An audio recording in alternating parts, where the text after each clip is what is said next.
desear un feliz cumpleaños. Sé que estoy atrasada, que ya fue tu cumpleaños, pero espero que hayas pasado un cumpleaños lindísimo.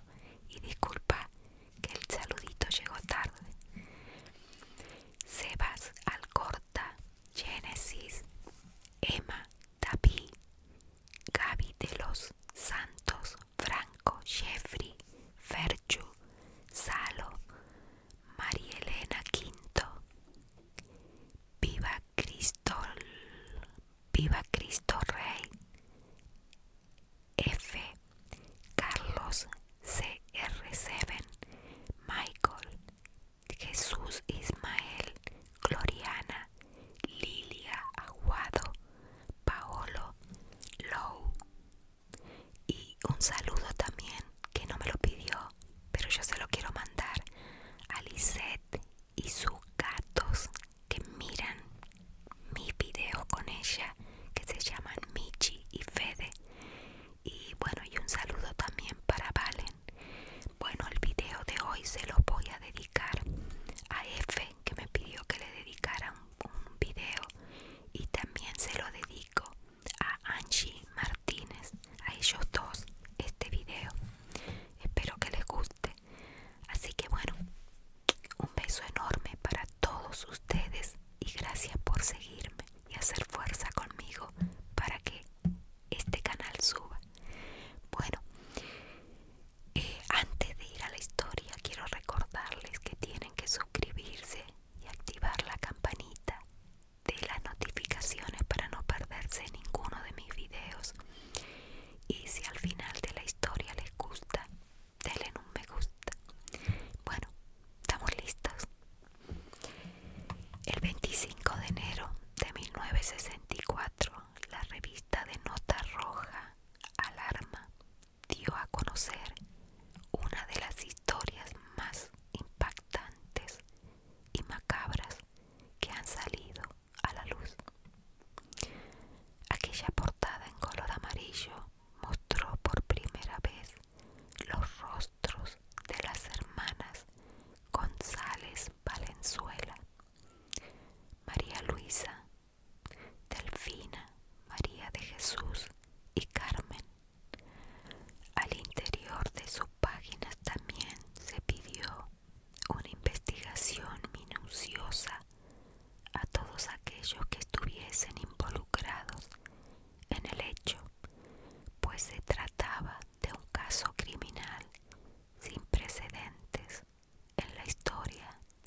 no solamente de prostitutas, sino de todos los embriones que mataron cada vez que una de ellas quedaba embarazada. Las autoridades presumieron que a muchas de sus víctimas las enterraron vivas. Cuando los pobladores del rancho se enteraron de los hallazgos, no dudaron en hacer justicia por su propia mano. Intentaron lincharlas, pero ante tal descontrol de la población, el juez no tuvo más remedio que enviarlas a la cárcel en Irapuato, fuertemente custodiadas.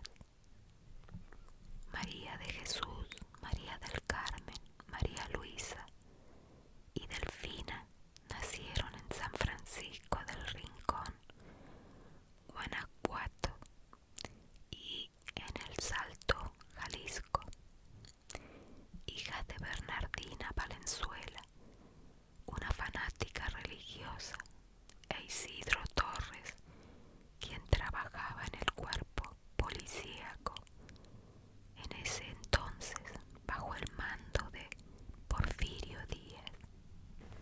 Se dedicaba a atrapar a los asaltantes de caminos. Era alcohólico y constantemente infringía maltratos a su familia, además que en varias ocasiones obligó a sus hijas a presenciar los castigos de los detenidos, incluso las ejecuciones. Llegó al extremo de encarcelar durante un año a su propia hija Carmen, como escarmiento por haberse escapado con un hombre sin estar casada. También era común que ejecutara a los criminales que apresaba. Cumplía con su trabajo de forma eficiente, pero también le bastó un solo día para echar todo a perder.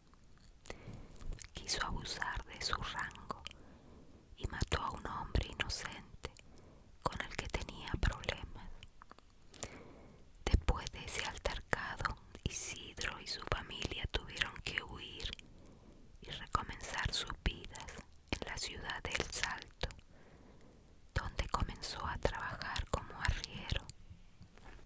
Por temor a represalias, tuvieron que cambiar su apellido paterno.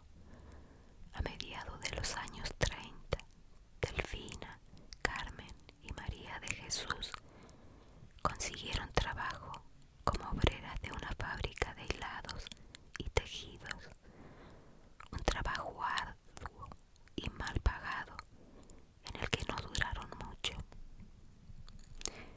Fue así que buscaron otras maneras de ganarse la vida. María del Carmen, quien era la mayor, se volvió concubina de un abarrotero de 50 años que la embarazó y que la dejó al enterarse. En 1938 conoció a otro hombre, Jesús Vargas, un tipo de mala reputación al que apodaban el Gato. Al poco tiempo los dos abrieron una cantina y el negocio resultó ser muy rentable, pero debido a la mala administración de Vargas tuvieron que cerrar. Poco después se separaron, pero en el corto periodo que pasó con él, María aprendió mucho sobre el negocio de los bares. Fue entonces cuando regresó con su familia. Durante esos años sus padres murieron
negocio finalmente cerró luego de una riña que finalizó en malos términos con algunos agentes, pues al encontrarse con Ramón en una cantina cercana a su establecimiento, tuvieron una discusión y acabaron con él. Delfina decidió vengarse, contratando a unas personas para que los agentes pagaran por lo que le habían hecho a su hijo. La clausura se llevó a cabo con tal impunidad, dejando en el interior a más de 20 mujeres que días después escaparon a San Francisco del Rincón en una casa que era propiedad de Delfina, donde pasaron encerradas más de 6 meses, viviendo en condiciones deplorables. En 1949, María del Carmen murió a causa del cáncer. En 1954, Delfina decidió abrir una nueva cantina, Guadalajara de Noche. Esta se inauguró en Lagos de Moreno y parecía más un motel donde rentaban cuartos para parejas. El propio alcalde concedió los permisos para que el negocio operara como bar a cambio de favores íntimos. Ya con el suficiente dinero, Delfina se fue a Guanajuato y decidió establecerse en San Francisco del Rincón. Una vez que el negocio comenzó a operar, mandó a llamar a su hermana María Luisa para que también se integrara al negocio. Ambas comenzaron a reclutar más y más mujeres. Algunas eran engañadas y otras compradas. Delfina solía acudir a las rancherías buscando jóvenes de buen ver. En muchas ocasiones se acercó a los campesinos que tenían hijas y les ofreció promesas y trabajo. En otras simplemente las raptó. Cuando llegaban al negocio, las examinaban por completo y las sometían a extensos abusos. Las alimentaban con tortillas duras y un plato de frijoles. Las bañaban a cubetazos de agua helada y en la noche las ponían a atender a los clientes del bar. Delfina tenía completamente el control de las jóvenes. Para mantenerlas trabajando, las endeudaba vendiéndoles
Ayuso,